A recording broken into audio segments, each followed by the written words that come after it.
Hello guys, আর একটা নতুন জায়গার ভিডিও বানাতে এসেছি।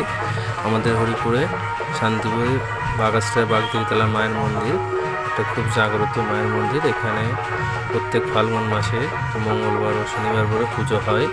ঠিক আছে, তা আমি তোমাদেরকে একটা নতুন ব্লকের জন্য এসেছি। আমাদের মন্দিরটা এখানে খুব সুন্দরভাবে বানানো, মন্দিরে খুব ভালো হয়। দেখো, এখানে হচ্ছে মারা ঠাকুরের আসনপত্র কিনছে খুব সুন্দরভাবে। দেখছি এখানে আরও ঠাকুরের কত সুন্দর সুন্দর ফটো আছে, সেগুলো রাখা আছে একটা দোকানে। তো ফটোগুলো খুব সুন্দর দেখতে দেখতে কৃষ্ণ নারায়ণ ভোলেনাথ জগন্নাথায় অনেক ফটো আছে এখানে সব। এখানে খুব সুন্দর মেলা বসে, মেলাতে খুব অসংখ্য লোক হয় এখানে মেলাতে। তোমাদের দেখো, আমরা মন্দির প্রাঙ্গণে এসি।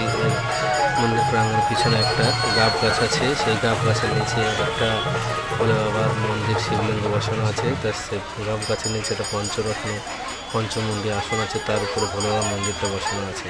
এটা খুব জাগ্রত জায়গা, এটা 400 বছরের প্রাচীনতম এটা মন্দির। এটা 400 বছর আগে প্রাচীনতম মন্দিরের গাব গাছটার বয়স 400 বছরের বেশি। তো এখানে সবাই পঞ্চমুণ্ডী শিব মন্দির, এখানে সবাই পুজো দেয় এবং একটু বিশ্রাম করে। তারপর মন্দির প্রাঙ্গণের পাশে অনেক মানুষের খাওয়া দাওয়া আয়োজন করা হয়েছে। এখানে মানুষেরা সবাইকে ভোট দেয়, প্রত্যেক সন্ধ্যাবেলা সবাইকে খাওয়া হয়। যার যেরকম ইচ্ছা সে সেরকম ইচ্ছা করে সাদা ভাত, খিচুড়ি, প্রসাদ, পায়েস সব খাওয়া হয়। আমিও খেয়েছিলাম এদিন পায়েস। তো আমরা দেখো মন্দির ভিতরে ঢুকে গেছি।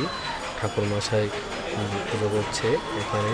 এখানে 3টে ঠাকুর আছে, একটা হলো তারা মা, একটা দক্ষিণেশ্বর মা, একটা বাগদেবী মা।